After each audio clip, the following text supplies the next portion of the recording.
Hello everyone, good morning, good afternoon and good evening. चलिए आज की क्लास में हम देखेंगे कैसे हम डेटा वैलिडेट कर सकते हैं, कैसे हम डेटा वैलिडेशन का यूज करते हैं।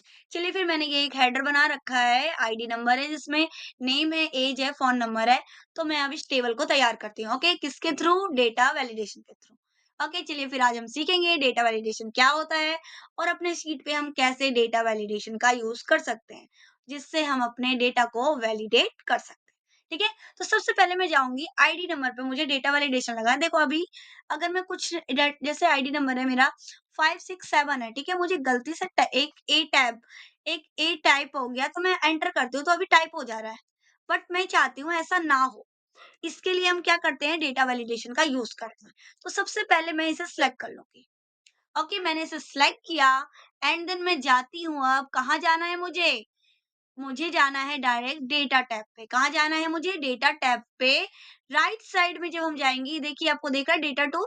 डेटा टूल पहले हमने रिमूव किया था ना, डेटा वैलिडेशन, वो रिमूव किया था हमने पहले डुप्लीकेट्स को। उसी के नीचे जस्ट डेटा वैलिडेशन आ जाता है। तो हम डेटा वैलिडेशन पे क्लिक करेंगे एंड देन यहाँ सेटिंग आ रही है, आपकी सेटिंग आ रही है। सेटिंग पे हम यहाँ पे चूज करेंगे, अलाउ करेंगे। तो हमने अलाउ किया कस्टम को। ठीक है, आईडी नंबर के लिए हम हमेशा कस्टम को अलाउ करेंगे। यहाँ फॉर्मूला डालेंगे हम। तो फॉर्मूला डाले हमने, इक्वल नंबर वैल्यू। ओके, क्या डाला हमने? इक्वल नंबर वैल्यू, फिर ब्रैकेट ओपन किया, फिर एंड देन हमने यहाँ से जहाँ जितने एरिया में मुझे लगाना है वैलिडेशन, मैंने उतना एरिया सेलेक्ट किया, फिर bracket close and then okay. Clear है इतना? अब देखो हम आईडी नंबर लगा के देखते हैं। जैसे 567 था मेरा आईडी नंबर, तो एंटर। ठीक है, फिर यहाँ पे मैंने डाला 456, ए टाइप हो गया मुझसे, फिर एंटर किया मैंने। तो देखो एक मैसेज आ रहा है आपके पास, क्या आ रहा है? This value does not match. Okay, अब आप क्या चाहते हो? ये मैसेज भी आपका चेंज हो।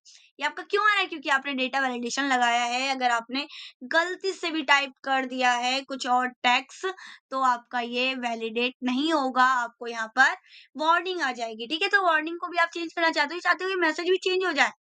ये मैसेज भी चेंज आए, अपने हमारे अकॉर्डिंग आए, यहाँ पर आए please enter valid ID number. तो आप जाओगे, रीट्राई पे गए, हम वापस जाएंगे वहां पे,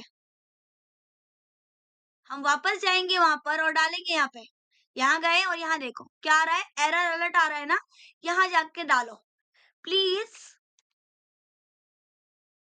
okay, please enter valid ID number.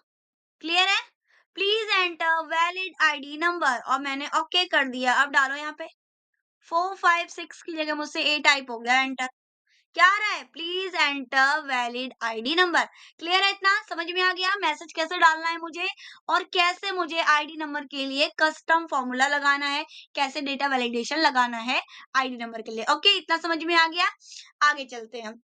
आगे गए हम नेम पे। अब यहाँ भी मुझे डेटा वैलिडेशन लगाना है। तो नेम वैसे तो मैं ऐसे भी टाइप कर सकती हूँ, लेकिन मैं चाहती हूँ कभी भी मुझे गलती से भी एक लेटर, कभी कहीं एक लेटर टाइप हो गया और फिर नाम मैंने एंटर करके दूसरा नेम डाल दिया, वो मेरा पूरा रो ही बेकार हो गया। तो उसके लिए मैं डेटा वैलिडेशन का यूज करूंगी कि मेरा, क्योंकि एक नंबर का को एक लेटर का कोई भी नेम नहीं होता, लेटर होता है तो 2 लेटर का होता है, जैसे ओम हो गया, 3 लेटर 4 लेटर, तो इस टाइप से होता है। तो हम उसके लिए डेटा वैलिडेशन लगाते हैं। वापस जाते हैं डेटा टूल पर और यहाँ पर लगाते हैं सेटिंग पे। ठीक है, सेटिंग पे जाकर एनी वैल्यू की जगह पे अब मैं क्या डालूंगी? एनी वैल्यू की जगह पे मुझे डालना है text length. Okay, text length. तो मिनिमम मिनिमम मेरे 2 होने चाहिए। मिनिमम कितने लेंथ होने चाहिए? 2 होने चाहिए। और मैक्सिमम कितना होना चाहिए? 8 डाला, 15 डाला, इस टाइप से मैंने डाल दिया, 15 डाला। चलो ओके, एंड देन मैंने ओके किया। ठीक, अब मैं अगर यहाँ पर डालू ओम, एंटर किया, हो गया। अब गलती से मुझसे ए टाइप हो गया, एंटर करती हूँ, देखो मैसेज आ रहा है। यहाँ भी आप मैसेज को चेंज करना चाहते हो तो वापस जाके वहां आप चेंज कर सकते हो। क्लियर है इतना? आगे चलते हैं हम इसी टाइप से। अब मुझे अगर मैंने कुछ नेम लिखा, मैंने अनुराधा, एंटर किया, अनुराधा चौरसिया, तो ये 15 लेटर से बड़ा हो गया। तो ये क्या हो गया कि मेरा इनवैलिड है, वैलिड नहीं है। तो वहां जाके सेटिंग में चेंज करूंगी कि मुझे इससे भी ज्यादा मैक्सिमम लेटर चाहिए, या फिर मैं नेम ही छोटा करूंगी। ओके, क्लियर है इतना? समझ में आया कैसे डेटा वैलिडेशन लगाते हैं नेम के लिए। आगे आता है आपका एज के लिए। एज होता है जैसे कि आपने कंपनी खोली है या किसी कंपनी का आप डेटा मैनेज कर रहे हो, ओके। आधार कार्ड वगैरह हम किससे लेते हैं कि 18 ईयर्स से अगर मिनिमम है कोई, तो हम उन्हें जॉब पर नहीं रख सकते। क्लियर है? तो उसके लिए मुझे वैलिडेशन लगाना है, तो मैं जाऊँगी वापस डेटा वैलिडेशन पे, डेटा टूल पे जाऊँगी मैं, डेटा वैलिडेशन पे, और यहाँ पे जाऊँगी सेटिंग पे। यहाँ पे क्या लगाना है मुझे? क्या लेना है? ऐज के लिए ना, तो ऐज के लिए मुझे लगाना होगा हॉल नंबर। क्या लगाना होगा मुझे? Hall number. क्लियर है? यहाँ पे डालूँगी मैं मिनिमम ऐज। यहाँ डालूँगी मैं मिनिमम ऐज, तो मिनिमम ऐज क्या होता है? मिनिमम ऐज है हमारा जैसे 18 सॉरी। मिनिमम एज हो गया 18 और मैक्सिमम एज मैंने डाल दिया 35। Okay and then okay. अब यहाँ पर गई, यहाँ पर मैंने डाला 18। Okay 17 invalid. ठीक है, समझ में आया ना? मैंने ये डेटा वैलिडेशन लगाया है। अगर मैंने 32 डाला एंटर, अगर मैंने 35 डाला तो एंटर, अगर मैंने 36 डाला तो इनवैलिड। क्लियर हो गया कैसे डेटा वैलिडेशन लगाना है एज के लिए? क्लियर है ना सबको? आईडी के लिए हमने आईडी नंबर के लिए कस्टम का लगाया था, नेम के लिए हमने लेंथ टेक्स्ट लेंथ लगाया था, एज के लिए हमने हॉल नंबर लगाया, एंड देन फोन नंबर के लिए हम चूज करते हैं फोन नंबर हमने सिलेक्ट किया। विदाउट सिलेक्ट कभी भी यूज मत करना, चाहे आपको दोबारा क्यों ना सिलेक्ट करना पड़े, पर फर्स्ट टाइम आप सिलेक्ट नहीं करोगे तो आपका डेटा वैलिडेशन यूज नहीं होगा।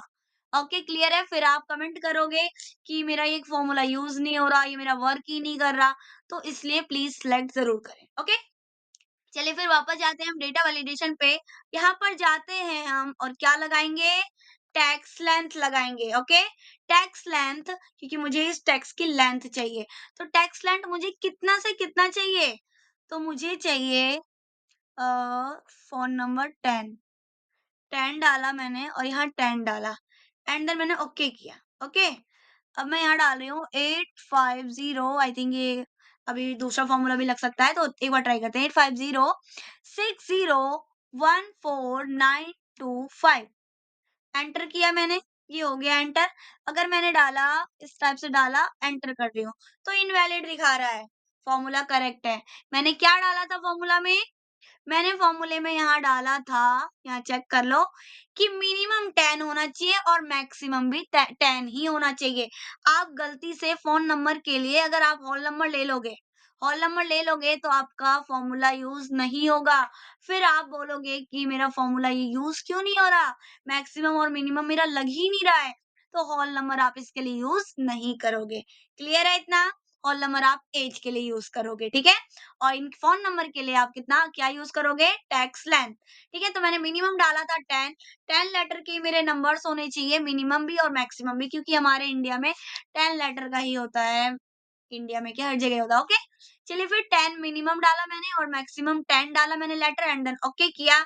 अब मैं जब यहाँ जा रही हूँ और मैंने गलती से मैंने 91 भी लगा दिया। ओके 91 लगाया और 850601492 मैंने एंटर किया, एंटर कर रही हूँ। क्या आ रहा है? इनवैलिड आ रहा है, यानी कि मैंने क्या डाला था? मिनिमम भी 10 और मैक्सिमम भी 10, मैंने 12 नहीं डाला था, तो यहाँ पे तो इनवैलिड आना ही है।